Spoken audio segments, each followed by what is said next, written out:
In this video, we're going to talk about how to convert our isometric sketches that we did yesterday into multi-view orthographic drawings. In an orthographic multi-view drawing, we typically see three views. We will see an object illustrated as a two-dimensional front side view. We'll see the right, and we'll see the top side of an object when we do our three-view drawing. So for the purpose of our isometric sketches, the first thing we're going to want to do before we even start drawing it out from those three 2D views is we want to figure out what side is going to represent what view. So again, this activity, we're going to take it pretty simple. All of the views that we see from this angle or this perspective are going to be our front side view. So if I'm looking at my L-shaped number one object, this surface right here is going to be the front side view on my object. The top view is going to be like we're above the object and we're looking down at it. So again, for object number one, my top view is going to be this small rectangular surface here and this larger rectangular surface over there. That's going to be my top. And then finally, my right side view is going to be looking at the object. This is my front from over here on the right side. And I'm going to write the word front in here just so we can keep track of these. So if I'm looking at this object again from the right side, and I'm seeing things as a 2D drawing, I'm going to see a small rectangle at the bottom and a larger rectangle stacked on top of it. That'll be my right side view. Now, for your assignment, you don't need to take and color your drawing in like this. I just want you to keep track of those. We're always going to view for these 7 drawings we do. The front is looking at an object from this side. The top would be if we were above the object looking straight down, the different surfaces we'd see. And our right side view would be if we're positioned to the right to the front view, looking at the object, what two-dimensional surfaces would we see? So if you haven't done so already, this would be a good spot to pause the drawing and grab some of this grid paper that we're looking at. I've got this linked under today's assignment. Some of you that were in class hopefully went home with a couple of these sheets of paper to use. Now, a multi-view drawing is a pretty basic, pretty universal drawing, so we're always going to see these views in the same spot when we look at a multi-view drawing. The front view is always going to show up in the lower left-hand corner of our drawing sheet. The right side view, this is pretty logical, is always going to show up to the right side of our front view. And the top view is always going to show up above our object. So I would recommend getting started with your front view first. I just put a little dot on my sheet of paper. That dot I just made is going to represent this corner here. So from this corner, my object is 1, 2, 3 grid squares long. So I'm going to come from this point over 1, 2, 3 grid squares, and I'll draw a horizontal line. Now, working from that same starting reference point, my object is 1, 2, 3, 4 grid squares tall. So I'm going to start from this point and go up 4 grid squares. Now I can just kind of finish outlining this part that I've got highlighted in purple here, my front view. It's 1 across, 1, 2, 3 squares down, 1, 2 squares over, and then these two close in and they connect. So that is my front side view of this particular object. Now I don't need to label this as front side view because in a multi-view drawing we're gonna soon come to find out the front side view is always gonna go here in the lower left hand corner. We'll just get used to looking at it after a while, and we'll know that that's always the front side view of an object. Now we're gonna come over here and we're gonna draw in the right side view of this object.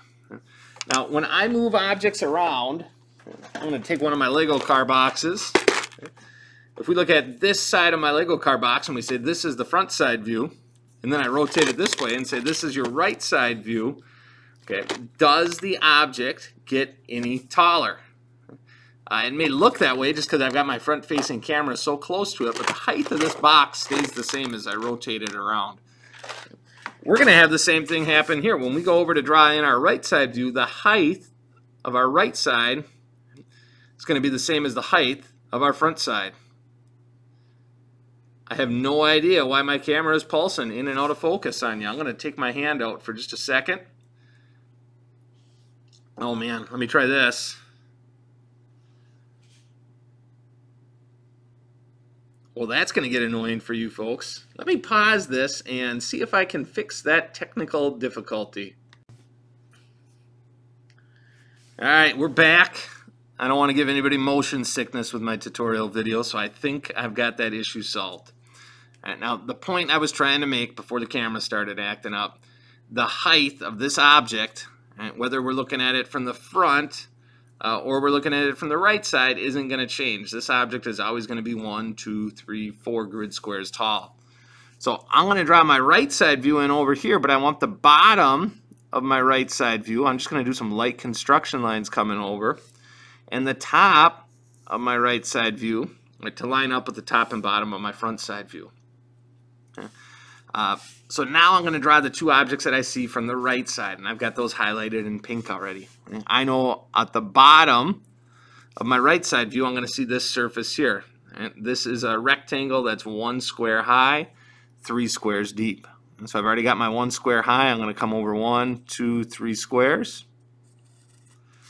and I'll draw on this rectangle. So this surface here represents this surface here. Okay. Above that, I'm going to have a 3 by 3 square, and you can see as I extend this line up 3 squares, it hits the top of my object that I already boxed in from my front view. So again, now I've got my front and I've got my right side view. I don't need to label this right side view because this is always going to be over here on the right side of my front side view. The last one I've got to do is my top view. I'm not going to bring the Lego box back because it seemed to throw my camera off. But when we go from the front, right, to looking at this object from the top, it's not going to magically grow across the width of it. And so this was 4 wide in my front side view.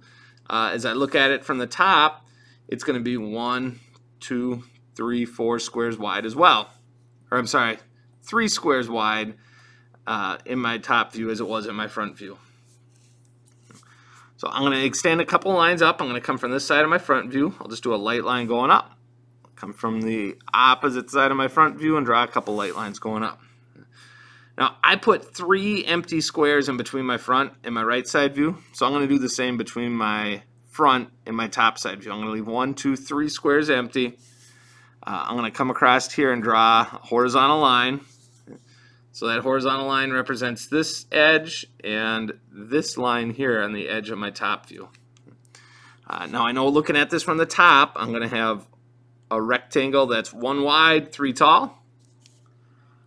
Yeah, so I've already got my 1 wide here. I'll go up 3, up 3.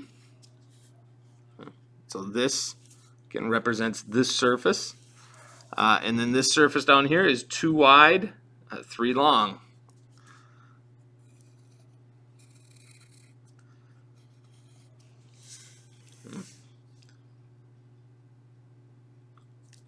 What's doing that pulsing thing again? All right, I'm going to pause it.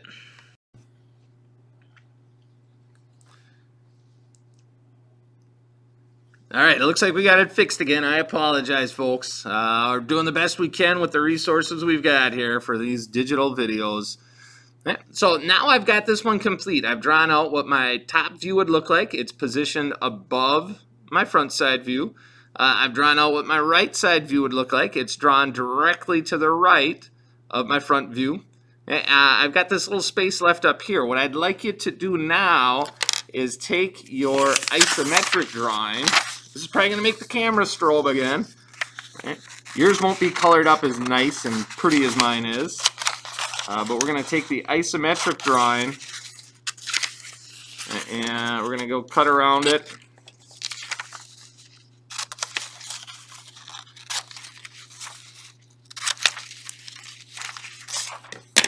Right. And then I'd like you to find a piece of tape at home, and we'll tape that isometric drawing into place. So when we reference these drawings in the future, and we are going to come back to these again, we'll know this is our isometric and this is our multi-view drawing. And so your at-home work for this week is to continue what we did in class. Remember, you drew 7 of these. We all did this drawing plus a 6 of our choice. I want you to continue with those other 6, making your multi-view drawings. You're going to show all of them from the front, the right, and the top side view drawn out just like we did here.